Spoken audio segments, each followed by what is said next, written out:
Hier, c'était comme le lac des Castors pendant le week-end de Saint-Jean, mettons. Il y avait plein de monde. Là, je m'en vais traverser le pont. Je ne passerai pas par le zoo. Le zoo est fermé, il est 6h30.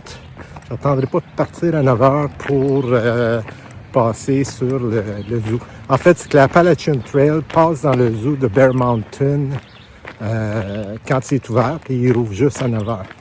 C'est pas mon intention.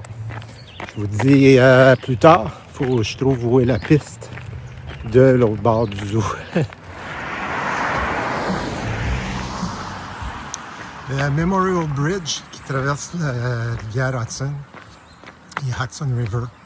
En passant, c'est un pont payant jusqu'à ce qu'il y ait eu le Washington Bridge qui est ouvert plus bas sur la Hudson, qui a mis ce pont-là en faillite. Il demandait même à l'époque, je pense dans les années 30, 10 sous par piéton qui traversait, ce qui était beaucoup. Juste à titre d'information. Je traverse bientôt, je vais saluer mon téléphone, je suis vraiment peu heureux d'échapper mon téléphone dans l'eau, même si je le tenais comme il faut, il n'y aurait pas de problème. J'ai vaincu ma peur, j'ai sorti mon téléphone. Ça, c'est du côté nord. Je faisais ça du côté sud. Il y a un petit peu plus de 3 mois, j'étais à quelques dizaines de kilomètres au nord d'ici à Poughkeepsie, puis j'ai passé en train ici pour me rendre à New York et prendre le train qui m'amenait jusqu'à Gainesville, Georgia, pour ensuite prendre une navette jusqu'à Springer Mountain. C'était l'hiver à l'époque, ça fait drôle, ça fait vraiment drôle. Je me rapproche beaucoup de mon point de départ, là, l'aventure. Je profite de ce chemin forestier, petite chronique technique, en 2 points. Le premier point, hier j'ai profité du moment au condo pour garder mes semelles d'intérieur rigides, les saules. Et puis, elles ont été fortement abîmées en Pennsylvanie et le sud de la New Jersey les a achevées. C'est-à-dire qu'ils sont encore rigides, mais ils sont un peu plus molles qu'avant. J'ai donc décidé de reprendre, j'avais encore les semelles d'origine qui viennent avec les topos. Je les ai mis dedans. Ils sont moins rigides, par contre, ils sont plus coussinés. Et comme il n'y a plus de roches pointues, je pense que je vais faire ça pour le reste du temps parce que je sentais trop les roches, puis, et puis les chocs me rentraient trop dans les genoux. Ça, c'est le premier point. Deuxième point, ça, c'est du KT tape que je me suis mis. J'avais avant-hier mis, quelqu'un m'avait gracieusement donné, parce qu'il y en avait trop, des lanières de ruban kinésiothérapie, mais de marque CVS, là, la pharmacie américaine. Ça a décollé au bout de quelques heures, même si en passant, ceux qui en mettent le savent, il faut laver les jambes, puis enlever toute l'huile, le gras qu'on a sur le corps pour les coller. Au bout d'une journée, je les ai mis dans les poubelles. Ce qui me fait dire que je vais me limiter à la marque Katie pour l'instant. Ça a l'air à bien coller et à bien tenir. Et c'est toujours par mesure préventive. Un dernier point, vous allez le voir plus tard dans la vidéo, c'est le fun en tabarnouche de partir le matin quand il fait 14. Là, c'est le soleil. Et même s'il pleut, quand il fait 14, au moins, beaucoup plus agréable. J'ai déjà enlevé la couche supplémentaire, là, mon chandail en microgrid avec la capuche, avec le capuchon. Et j'ai enlevé la casquette, j'aurais trop chaud si je suis. Je pense que c'est tout pour l'instant. Je vais vous revoir plus tard sur la piste. Il y a entre autres le marché d'alimentation Appalachian Trail qui est en avant, ou Appalachian Market, qui est dans 6-7 km. Je vais en profiter pour avoir un lunch là-bas continue mon daily blazing.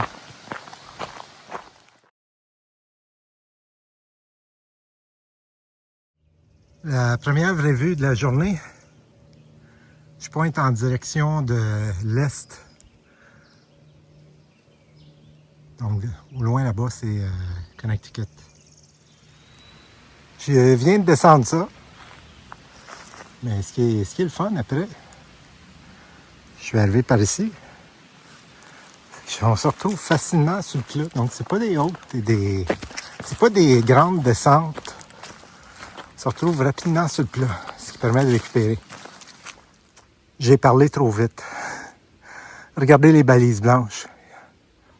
Faut que je monte dans le paquet de roches qu'il y en avant.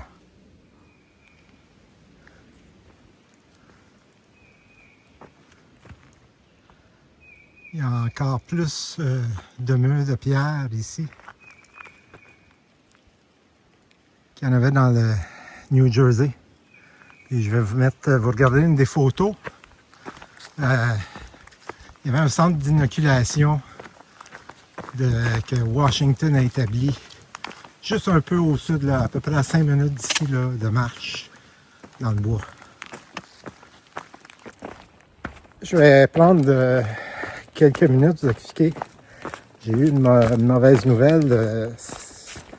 Il y a un des membres de ma famille de randonneurs, ce qu'on appelle en anglais « tramily » ici, qui s'est brisé le poignet. En plus, c'est que ça enlève 3 membres du tramily. Si vous vous souvenez, il y a 2 jours, j'ai fait un petit bout avec Alpaca et son chien, Abby. Alpaca est le conjoint de Pangea.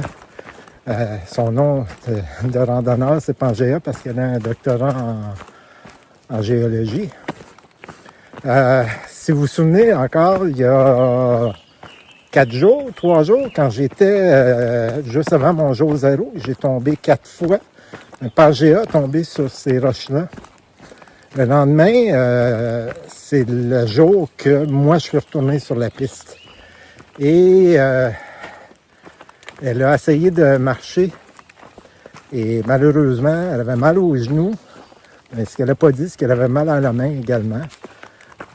Après quelques heures de marche, elle a décidé de sortir de la piste. Elle est allée faire une radio. Il ne faut pas que je tombe moi aussi. Et elle a le poignet cassé. Quand elle a eu les résultats, et voyons, je fasse attention, hein? Le pire, c'est que c'est plat. Et Alpaca a décidé, bien entendu, de sortir de la piste à ce moment-là. Il faisait un petit bout avec moi, là, comme vous l'aviez vu il y a 2 jours. Ça faisait depuis le Tennessee qu'on suivait. On n'est pas un tramily si serré, c'est-à-dire que j'ai vu des familles de randonneurs qui sont tous les soirs, tous ensemble au même refuge. Nous, on est plus du genre à suivre un peu éclaté à 1-2 jours d'intervalle, puis s'arranger pour se retrouver. Ça m'intéresse beaucoup pour 2 raisons. Je viens de perdre 3 personnes qui étaient de très agréable compagnie. Moi, je les ai rencontrés, comme je disais, à la sortie du Tennessee, après Grayson Island. On a traversé les Shenandoahs ensemble. Et c'est ça me fait quelque chose parce que je viens de perdre 3 personnes. Puis en même temps, pour eux, d'être blessés presque aux 2 tiers, on est à quelques jours d'être aux 2 tiers de la rando. Ça m'attriste pour eux. Je voulais juste vous le partager. Je me demande si c'est un chemin forestier, chemin de fer pour transporter le bois ou juste un chemin forestier. En tout cas, beaucoup de travail de monter toutes les pierres qui sont là. Hein? Ça, c'est le téléphone pour appeler les gens qui, dans notre vie, sont disparus. Puis je vais éteindre la caméra, puis je vais donner un petit coup de téléphone. J'ai une couple de personnes à appeler qui sont plus dans ma vie. J'ai mis 2 photos à la fin du vidéo là, qui expliquent d'où provient ce téléphone-là. Et je pensais pas que c'était si près, je pensais que c'était plus dans le Connecticut. Et je viens de le passer. Je continue mon chemin, j'ai encore 11 km à faire.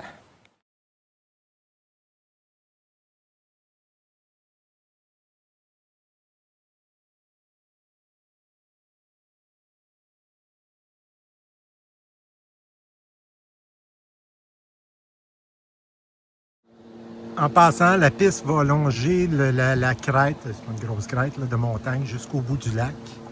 Et ensuite, je continue pour environ, ça c'est à quoi, 2 km de long à peu près, le lac. Et ensuite, il va me rester 8 km. Il faut que j'aille là-bas. Là. Très belle vue. Il y a une plage en bas, là. Je ne sais pas si vous le voyez. J'étais à l'autre bout du lac tantôt.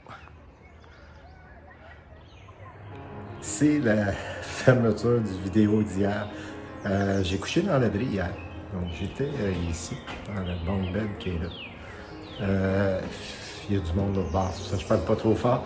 Il n'y avait aucun endroit vraiment de potable pour mettre un hamac sans aller dans les feuillages du sol. Puis j'avais pas le goût de me taper une troisième tique. J'en ai eu 2 sur mon corps.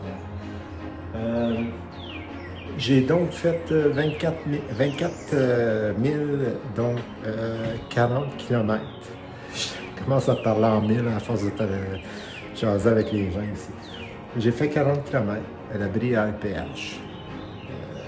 Puis ça s'est terminé assez tard, donc c'est peu problématique pour moi. Mais là-dessus, je vous dis bonne nuit.